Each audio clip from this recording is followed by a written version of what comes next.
How do you build a campaign from the ground up? What does it take to keep a game running? And how do you wrap up a game on a memorable endpoint? That's what this podcast is all about. We'll be sharing new tools for your gaming toolbox and discussing the most important issues a GM faces. My name is Bill. My name is Colin. And I'm Megan. The three of us have been gaming together for 5 years now, and we've played some great games. We want to share our experiences at the table from both sides of the screen, as GMs and as players. On top of that, we each bring different experiences as GMs to the podcast. I just recently ran my very first game, while Colin has been running games for a few years now, and my husband Bill Has been running games since the Stone Age. Right. So, take a seat at the table. Grab your dice. Shake, rattle, and roleplay.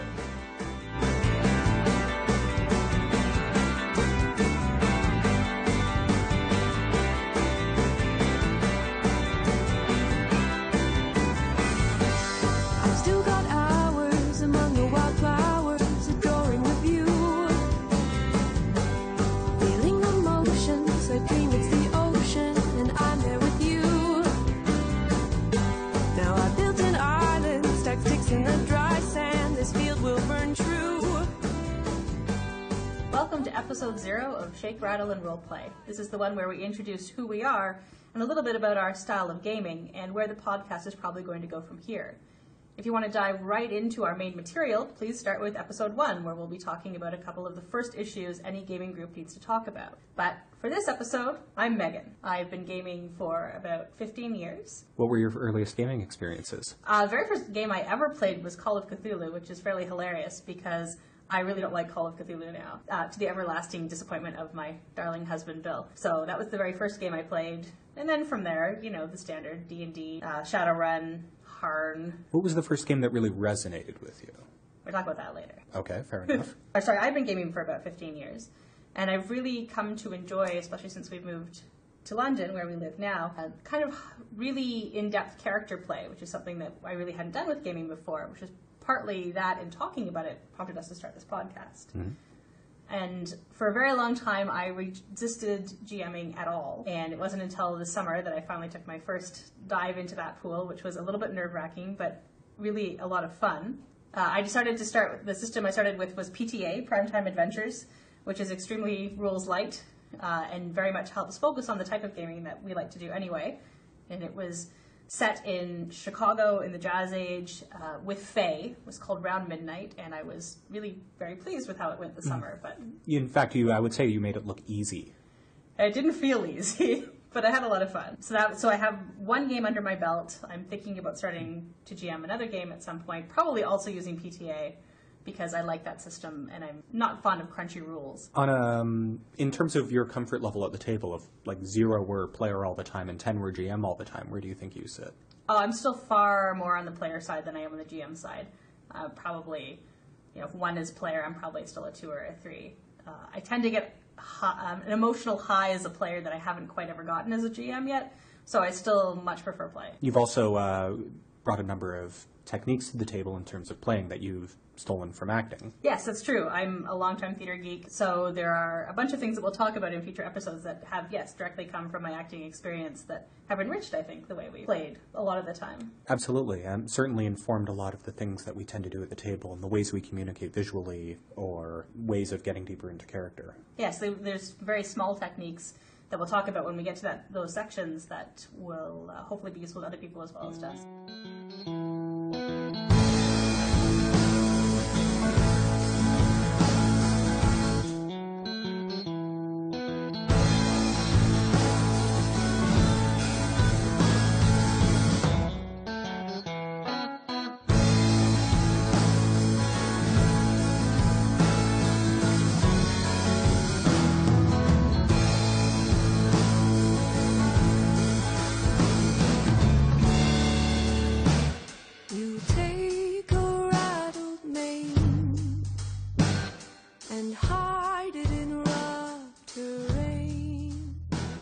I'm guessing that you probably fall somewhere in the middle of the player-GM spectrum. Is that about right? I would say so. I would say that I'm still slightly on the player's side, maybe a 4. I'm still more comfortable on the player's side, but I'm starting to appreciate the pleasures of GMing. I know you're into character-focused play, so what games kind of got you into that? Well, I think I managed to shoehorn it into pretty much every game that I played early on.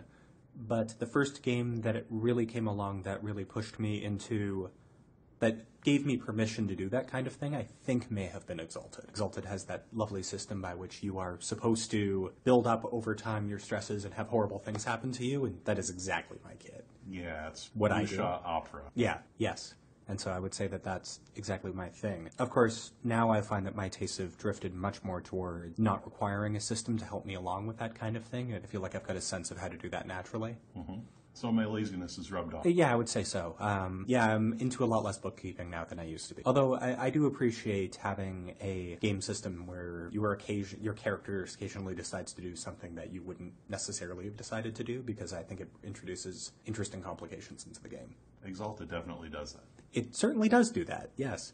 But these days I think my tastes are much more towards primetime adventures, Fate, various indie games. I'm quite excited for the printed release of Thou Art But a Warrior, which is coming out shortly.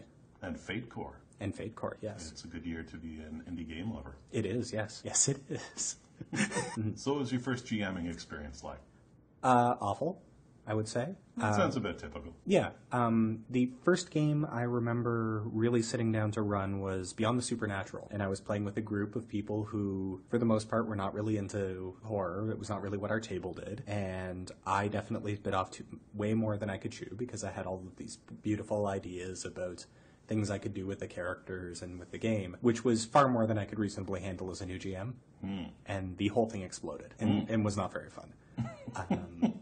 After about 3-4 sessions, but it was a learning experience, and I think I've learned a lot from my early failures, and I think now I've sort of developed a style that feels right to me. I do feel that I'm still learning all the time, and every time we sit down I feel like there's just one or two little things that I've picked up on. Most recently, learning how to run primetime adventures, I think there's a certain amount of finessing that system requires to really make it work well. But I would agree. It's its own thing, and I haven't quite had the nerve to take it on myself. On the other hand, I'm terrified to do anything but primetime adventures. Mm-hmm. And some of us found it pretty intimidating how easily you took to that particular ocean. So It was mostly you guys, seriously. Well, I think that one of the differences here is that you've come to this hobby much more as from a storytelling background, whereas Bill and I have come to it through the gaming hobby background, and so I think our approach is very different from yours. I think that's right. Yeah. So you are using the system to tell a story, Megan, whereas Bill and I are used to doing adventures and stuff like that, and we're having to break ourselves of that gamer baggage. Yeah, whereas I want the system to shut up and get the hell out of my way. You guys are looking at how to use the system to do things a lot of the time. Although you tell amazing stories, but I tend to have the least patience for rules, I think. Mm-hmm. Well, I think that's, without this becoming PTA Fancast, I think that's part of why PTA is so freeing. Oh my god, PTA. That dog-eared designs guy is dreamy. So, Colin, what are you running right now? Right now I'm running Deadlands on PTA. So we're doing the Deadlands setting in Dodge City, but we are doing that setting on the PTA system. So you're hacking a really narrativist indie game to run a super crunchy, rules-heavy game. Is that what you're saying? Yes, that is essentially what I'm saying. Well done, my son. And Bill gets to play Forward Drunk, which he's enjoying far too much. That's true. You are probably enjoying that quite a lot. Or at least it looks like you are from the outside. Well, at least I can dream about being a former drunk. That's true. Yes. You do have a problem.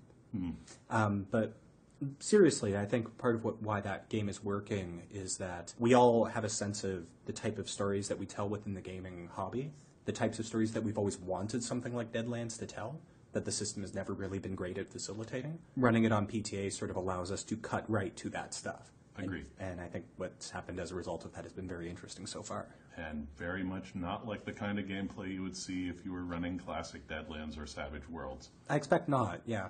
Not that we don't love those games, but yes, it's certainly a whole different ballgame. Yeah, it's much less heroic. Most of you guys are horrible people. Horrible. I'm not horrible. Aren't you planning on shooting some innocent person in the shoulder? In revenge. For something that person did not do? Their company's responsible for it. It's all a moral gray area. Yeah, there's a lot of that going around. But yeah, that is what I'm running right now. Mm-hmm.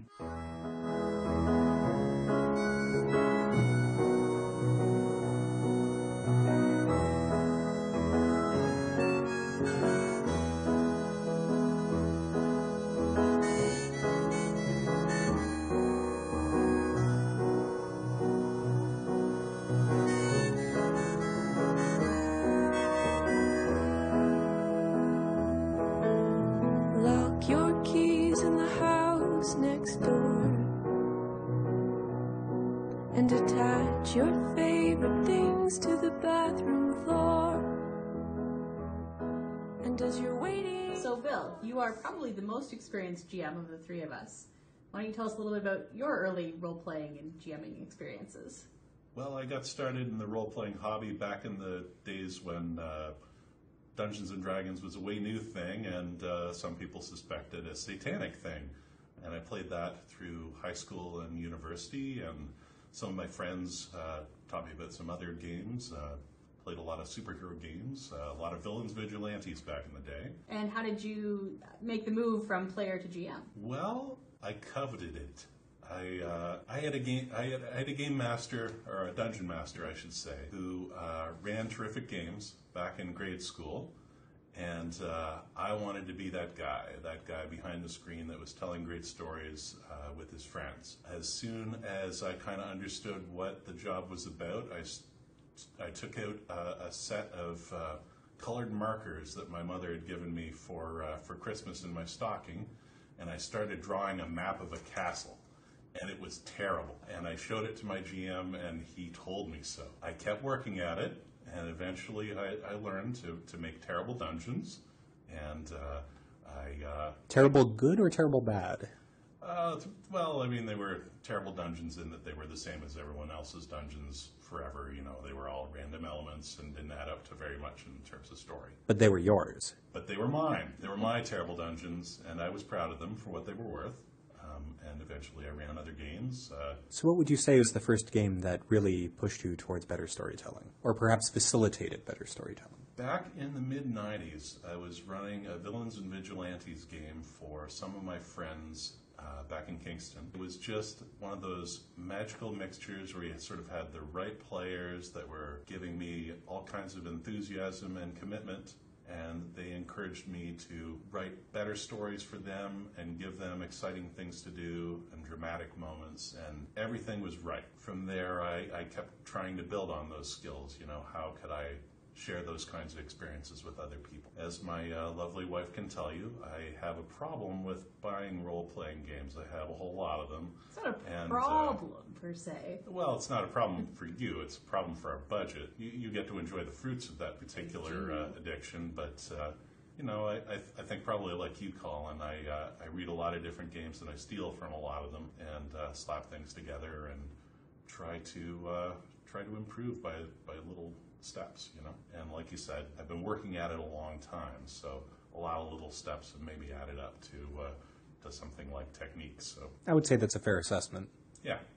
So while you're a lot of fun to play with as a player, I know that when I get my emotional high from playing, you tend to get that from GMing. What is it about GMing that gives you that high? I love to tell stories. I studied creative writing at university. I don't yet have the privilege of making my living doing that, but I've always enjoyed telling stories with my friends in the hobby. Now I think we've gotten to the stage where we are telling sort of stories that are more interesting, deeper stories, more complex stories. They're the kind of stories that I look to a good TV show or a good movie or a good book to read. Stories with drama and emotion in them. That's all I can hope for from a game, you know, that charges me up to provide the platform for players to have those powerful moments. I get to be the audience for all of that, so it's kind of fantastic. Well, that sounds like a good segue into our particular style of gaming.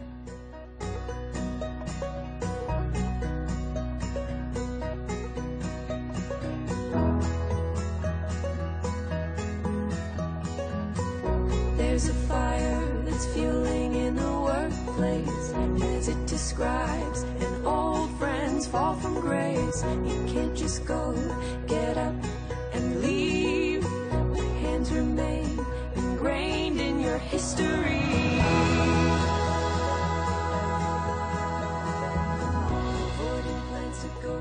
So for the last little while, we've come to call our particular play style high trust, high drama.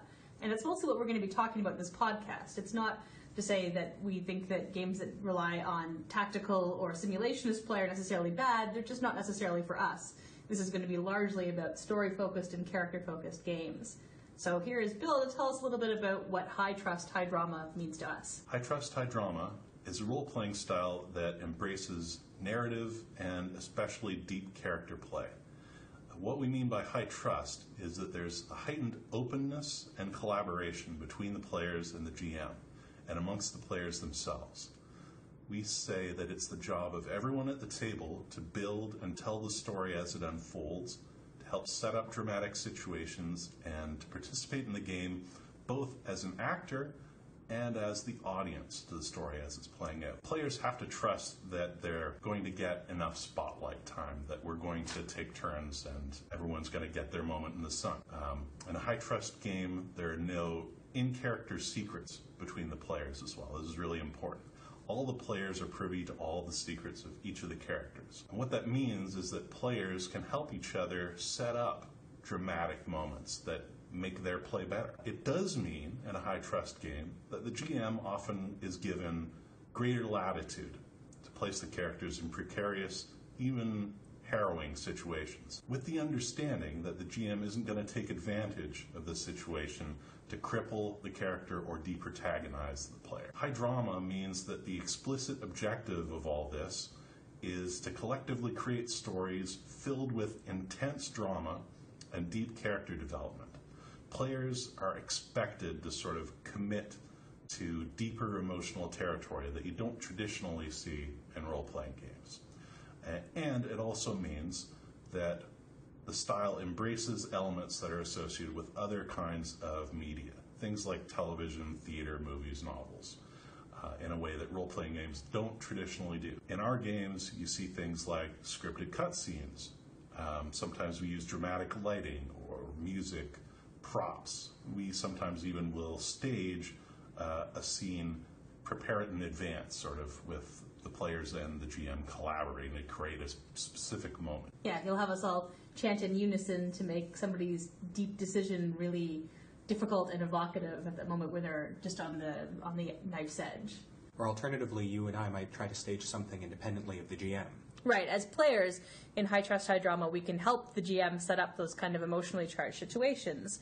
That's part of the no secrets thing. If your character has a deep, dark secret that my character doesn't know, but I as a player do, that I can set up a situation that pushes that button for you and makes something poignant or difficult for you in a way that my character might not recognize, but everyone at the table is like, oh, that's really cool. And that could be as simple as doing something where giving me a chance to lie to you about something that is important, or it could be as complex as, I don't have an example. Well, it could be me going to you going, look, it's really, Colin, it's really important that you tell me the truth about this specific thing, and then you have a choice to either tell me the truth about it or lie to my face. Exactly.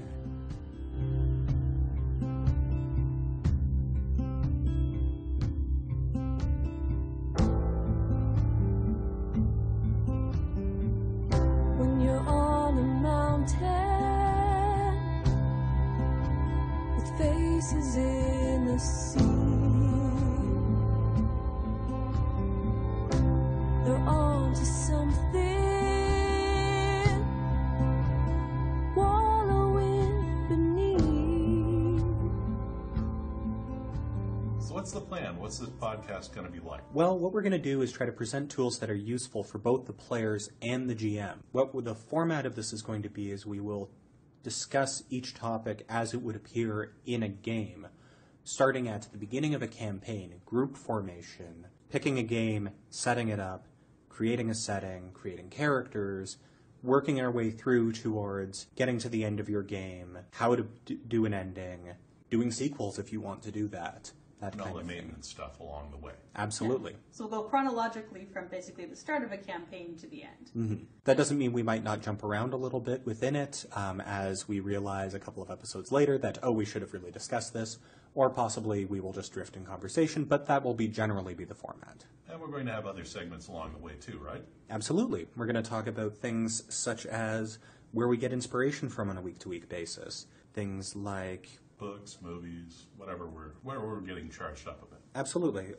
We might discuss, well, we'll certainly do feedback from the audience. Something that is important to all three of us, as we were all, in addition to gamers, we're also foodies, is we are very interested in discussing what we eat at the game table. And, how do we feed a group of hungry gamers? That's right, because meals are something that we always do together every week.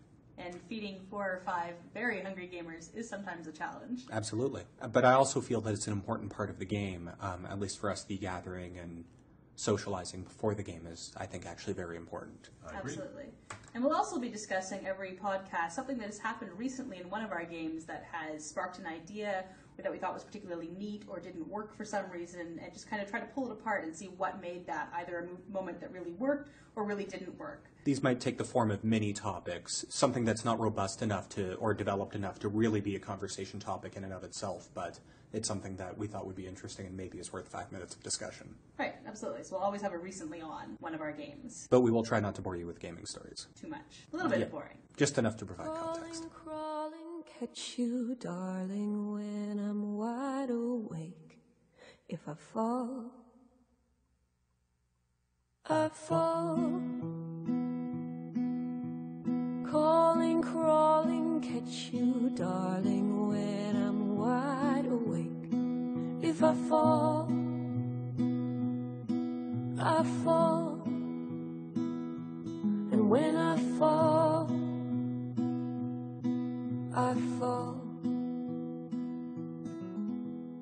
Calling, crawling. So the last thing we wanted to discuss in this episode was a game that was important to all of us that really helped to bring us together as gamers and really helped to cement our style. Bill, do you want to introduce that? Because you ran the game. The game was called American Nightmare. It was a cinematic unisystem game I ran a few years ago. My concept was the game was the skeletons in the closet of the American dream. The story was about a bunch of traveling monster hunters that were crossing the country, battling the forces of evil and trying to close little gaps in the dimensional barrier that were sort of leaking through and unleashing whatever the local nightmare was. This game explored issues such as early 20th century labor issues. That's right.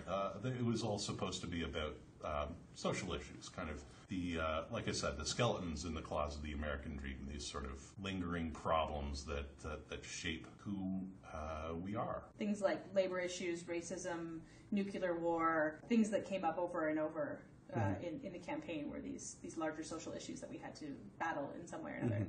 That sounds right. That's right. Those were the themes, and I should also say that it was my explicit aim going into this game to bring the players towards a more dramatic style of play. I wasn't quite sure how I was going to do that starting off, but that was my mission statement.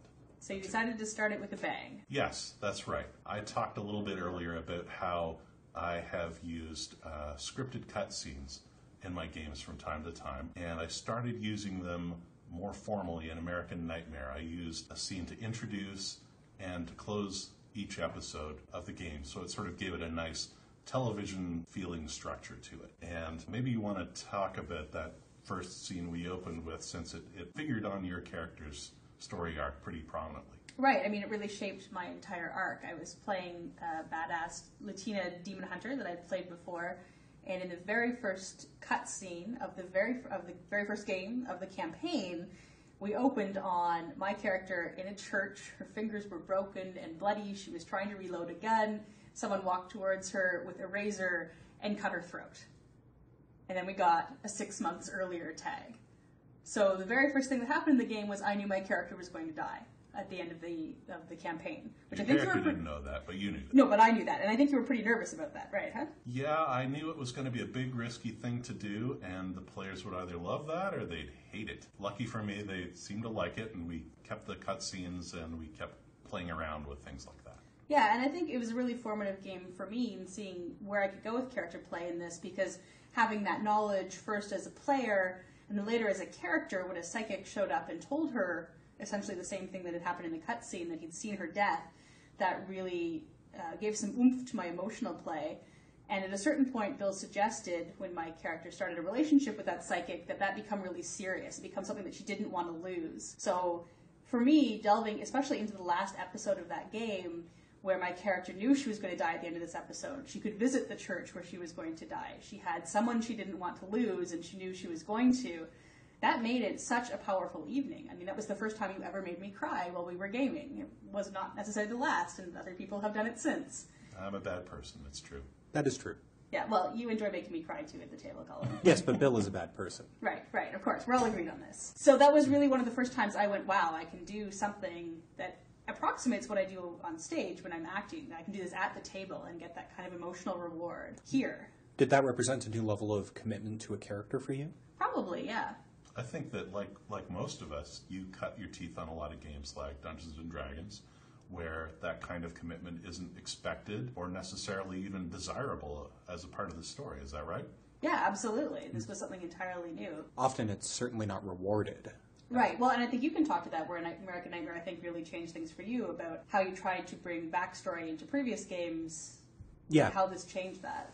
Yes, absolutely. In many previous games, I've written up very involved backstories, and a lot of the time that was a big part of the fun of the game for me, was writing up these long backstories. But this was one of the first games where... This game was a game where you, Bill, pushed me with that backstory forward in a way that most GMs had not in the past. Certainly to a new level that nobody had ever taken it to. I'd always come to the table with a backstory and had character play in mind, but that had never been reciprocated as much on the other side of the GM screen. I think that's a pretty common experience. I think a lot of people that do put a lot of themselves in their characters through a backstory often find that the GM doesn't use much of that material, or that their fellow players aren't that interested in it, and it just sort of falls by the wayside. So it's this little secret part of the game that only they appreciate. Well, and I think a big part of the reason that happens is because in many games, that may be the coolest thing that ever happens to your character, is their background. Yeah, that's right. And there's also, I think, a worry in a lot of games about sharing spotlight time, where you think if the game suddenly becomes all about your character's backstory, everybody else at the table sits there and goes, well, where's my part in the story? Right, don't split up the party. Right, well, and where's my cool bit, right? It's all about Colin, where's my cool bit? Which I think people are really resistant to. They don't want to split up the party, they don't want to focus on just one character at the cost of all the others. What I think we realize in this game is that you can share that. You can share the spotlight time, and you can share the in-depth character moments, and enjoy each other's character moments as much as you do your own. Right, the kind of the objective is to sort of make the whole game as interesting as possible so that you're not bored when you're not on stage, you know, like there's another story happening that's just as exciting. And indeed, we have found over the years of experimenting with this style that we can have other players participating in those stories as different characters. Absolutely. Doing a troop style thing, that kind of stuff. Absolutely. And it works great. It really does. But that's something we'll have to get into in another show. Right. So American Nightmare, I think, really was for all of us, not necessarily the best game we ever played, but it was the first one that we all kind of went, aha. Like, this is something we can do. This is something as a group that us and the other people we play with, it isn't a group of just the three of us, that we can really delve into the style and develop it and see what comes of it, because that was really freaking awesome. Exactly so. So that's where we get to high trust, high drama, and eventually, through talking about this stuff all the time, to shake, rattle, and roleplay. Mm-hmm. So what are we going to do next time on the show? Next week, we are going to go to the very beginning. How do you find a group? Some people already have groups, but some people aren't quite so lucky. So how do you do this, and what are the best ways of finding people that you're going to be compatible to play with? So we'll talk about finding a group and social contract. It's a big issue these days in role-playing, and one that you really can't overlook. Well, until next time, I'm Colin. I'm Megan. And I'm Bill. And this has been Shake, Rattle, and Roleplay.